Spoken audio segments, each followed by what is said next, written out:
क्या पत्थर में कोई भगवान होता है? क्या मंगल दोष के कारण विवाह टूट जाते हैं? और क्या कोई काली बिल्ली के रास्ता काट देने के बाद अपशगुन हो जाता है? आप इस सवाल पर मुस्कुरा सकते हैं या घबरा सकते हैं, लेकिन दुनिया के कुछ महान विचारकों ने इस पर ऐसा तर्क रखा कि पूरी दुनिया हिल गई। आज के इस वीडियो में हम जानेंगे चारवाक से लेकर रसेल और भगत सिंह तक कैसे नास्तिकों ने अंधविश्वास पर सवाल उठाकर पूरे समाज को झकझोरा। अंधविश्वास क्या है? अंधविश्वास वह विश्वास है जो लोग बिना तर्क, बिना प्रमाण और बिना वैज्ञानिक आधार के किसी भी चीज को मानने लगते हैं। यह डर, परंपरा और धर्म के नाम पर समाज में गहराई तक बसा हुआ है। उदाहरण, ग्रह नक्षत्रों से किस्मत का जुड़ना, शनि की 7.5, पूनम को बाल न कटाना, महिलाओं का प्रवेश मंदिर में वर्जित हो जाना। लेकिन क्या आपने कभी सोचा है कि इन मान्यताओं का आधार आखिर में क्या है? चारवाक, पहला तर्कवादी विद्रोही। चारवाक भारत के सबसे पहले ज्ञात नास्तिक दार्शनिकों में से एक थे। उनका कथन था, न स्वर्ग न अपवर्गो, न ब्रह्मो नापि न तू। इसका भावार्थ है कि न स्वर्ग है, न नरक है और न ही कोई ईश्वर है। चारवाक ने यज्ञ, पुनर्जन्म और ब्राह्मणों के द्वारा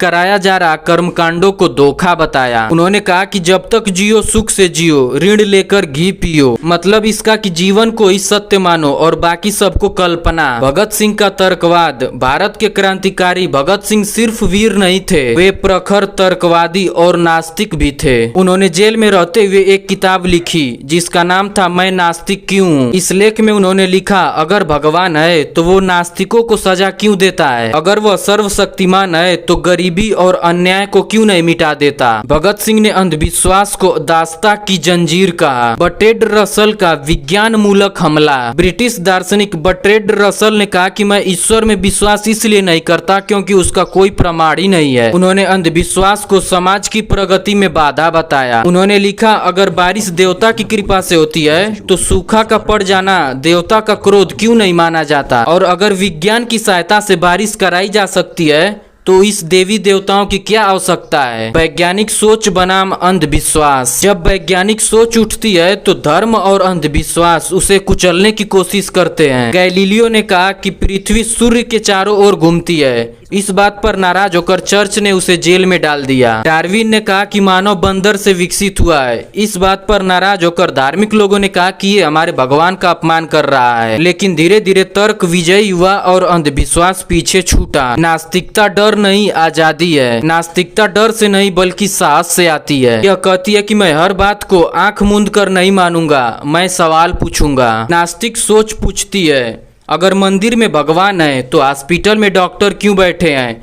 जैसे कोई पुजारी है, अगर वह बीमार पड़ जाता है तो वह भगवान के पास ही क्यों नहीं रहता है कि मुझे यहीं रहने दो, मैं ठीक हो जाऊंगा। वो क्यों कहता है कि मुझे जल्द से जल्द हॉस्पिटल ले चलो? अगर ताबीज से बीमारी ठीक हो जाती है तो दवाएं क्यों बनी दुनिया में? अगर मृत्यु के बाद जीवन है तो कोई लौट कर वापस क्यों नहीं आया? ऐसे न जाने कितने सवाल हैं जो हमें सोचने पर मजबूर कर देते हैं। महान नास्तिक दार्शनिकों ने धर्म पर सवाल नहीं उठाया, धर्म का विरोध नहीं किया, वो अंधविश्वास का विरोध करते रहे हमेशा। उन्होंने बताया कि इंसान का सबसे बड़ा हथियार तर्क है, न कि डर।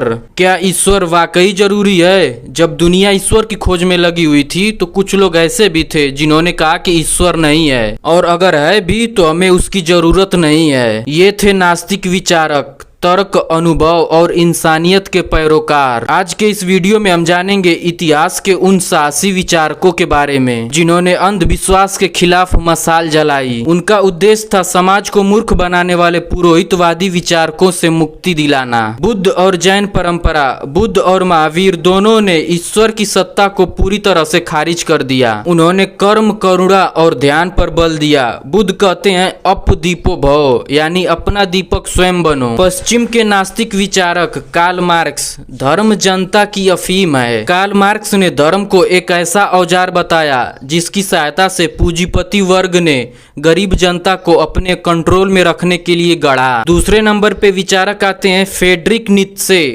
वो कहते हैं कि गॉड इज डेड। नीत्शे का यह कथन धार्मिक नैतिकता को चुनौती देने वाला था। उनका कहना था कि इंसान को अपनी नैतिकता खुद ही बनानी चाहिए। तीसरे नंबर पे दार्शनिक हैं बर्ट्रैंड रसेल। ब्रिटिश दार्शनिक रसेल ने कहा कि मैं ईश्वर की सत्ता और ईश्वर में कोई विश्वास नहीं रखता, क्योंकि मेरे पास उसके होने का कोई प्रमाण नहीं है। रसेल की नास्तिकता तर्क और मानवतावाद पर आधारित थी। नास्तिकता और समाज। नास्तिकों को हमेशा डर, हिंसा और बहिष्कार का सामना करना पड़ा, लेकिन इन्होंने सोचने, सवाल पूछने और आजादी के अधिकार को जन्म दिया। नास्तिकता का यह बिल्कुल अर्थ नहीं है कि व्यक्ति अनैतिक और अमर्यादित है, बल्कि अनैतिकता को ईश्वर के डर से नहीं बल्कि इंसानियत की आधार पर अपनाता है। आज का भारत और नास्तिक सोच। आज भी जब कोई तर्क करता है, अंधविश्वास पर सवाल उठाता है, तो उसे नास्तिक कहा जाता है, जैसे कि ये कोई एक गाली बन गई हो। परंतु यही सोच हमें वैज्ञानिक बनाती है, इंसानियत के करीब लाती है। नास्तिक होना एक विकल्प नहीं बल्कि एक सोच है। सोच कहती है जो दिखता नहीं वह तब तक सच नहीं जब तक उसका कोई ठोस प्रमाण न हो। यह सोच डर नहीं फैलाती बल्कि इंसान को आजाद करती है। यदि आप भी मानते हैं कि तर्क और इंसानियत धर्म से ऊपर है तो इस वीडियो को लाइक जरूर करें।